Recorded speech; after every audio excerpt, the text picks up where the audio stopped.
Olá pessoal, tudo bem?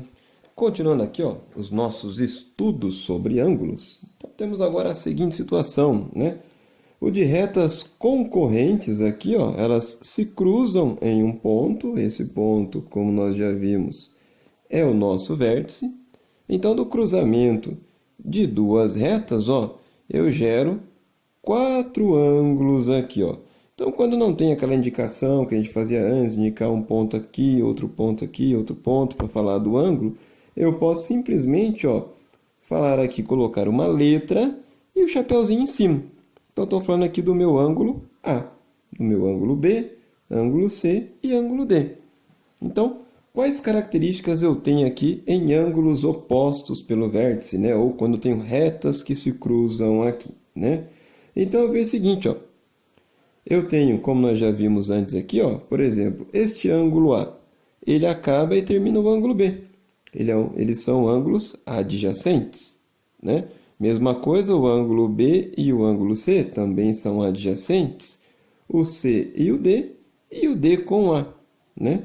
Então, todos aqui, ângulos adjacentes. Então, eu vejo, quando eu tenho retas que se cruzam, né?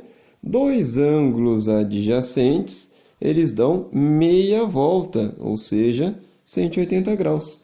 Então, eu posso falar aqui, que o ângulo A mais o ângulo B resulta em 180 graus.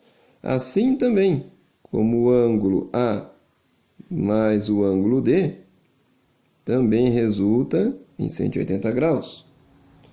O ângulo B mais o ângulo C também 180 graus.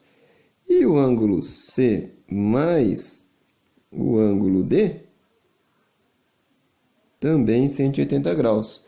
Então, todos esses pares de ângulos adjacentes, A mais B, A mais D, B mais C e C mais D, todos eles dão meia volta.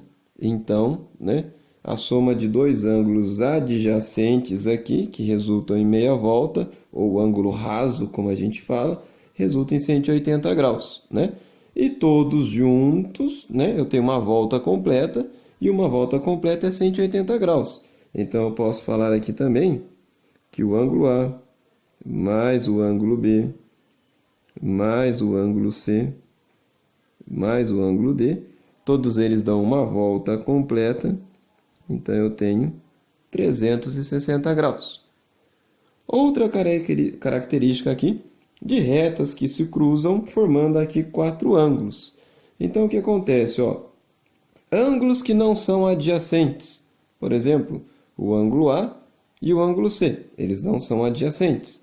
E os ângulos B e D também não são adjacentes. Então, ângulos que não são adjacentes, eles terão valores iguais. Então, eu tenho que o meu ângulo A vai ser igual ao meu ângulo C. E, né, o ângulo B vai ser igual ao ângulo D.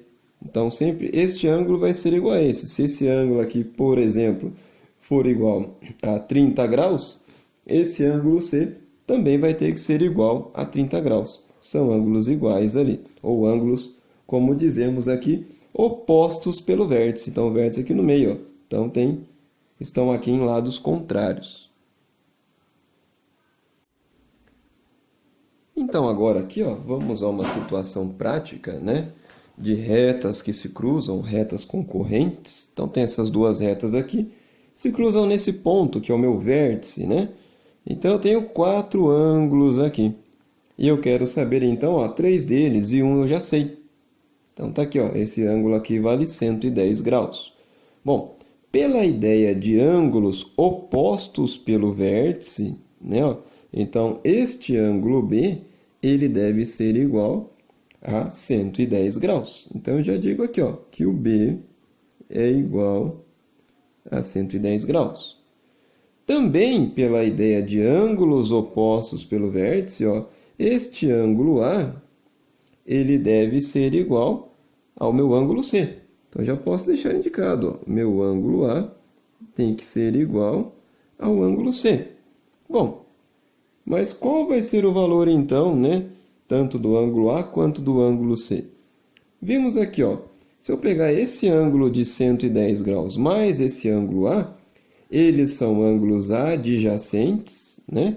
E retas que se cruzam, como nós já vimos ali, ângulos adjacentes, eles formam então 180 graus. Então esse valor aqui é o que falta para 180. Então eu faço aqui, ó, 180 graus menos 110 graus. Então, fazendo aqui, eu tenho 70 graus. Então, tanto o ângulo A quanto o ângulo C, como eles são iguais, são opostos pelo vértice, eles valem 70 graus, né? Aí, quando eu faço aqui 70 mais 110, 180. Ou aqui também, 70 mais 110, 180. Resolvi a minha situação aqui. Tudo bem, pessoal?